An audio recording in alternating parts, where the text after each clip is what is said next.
नमस्कार, आपल्या सर्वांचं सहर्ष स्वागत। आज डॉक्टर बाबासाहेब आंबेडकर यांचा जन्मदिवस म्हणजे जयंती मुंबईसह महाराष्ट्र राज्य आणि संपूर्ण देशभरात मोठ्या हर्षोल्लासात संपन्न होतोय। खरं तर डॉक्टर बाबासाहेब आंबेडकरांची ही जयंती असते ती 14 एप्रिलपासून ते बुद्ध जयंतीपर्यंत मुंबईमध्ये होत असते आणि मागील काही वर्षापासून ही परंपरा सुरूच झालेली आहे।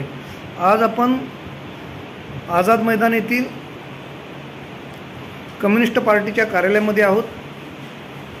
डॉक्टर बाबासाहेब आंबेडकरांची 133वी जयंती संपन्न होत आहे।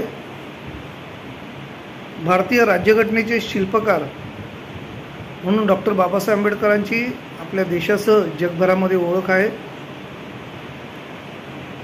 अन्न, वस्त्र, निवारा, आरोग्य आणि शिक्षण ही मानवाची जी मूलभूत अधिकार आहेत ते बाबासाहेबांमुळे आपल्याला मिळालेत आणि जगात सर्वांग सुंदर अशी राज्यघटना डॉक्टर बाबासाहेब आंबेडकरांनी 26 जानेवारी 1950 रोजी राष्ट्राला अर्पण केली आणि त्याच महामानवाचा आज जन्मदिवस जयंती म्हणून आपण साजरी करतोय। आत्ता बाबासाहेबांना अभिवादन करण्यात येत आहे। जय हिंद, जय महाराष्ट्र, जय भीम।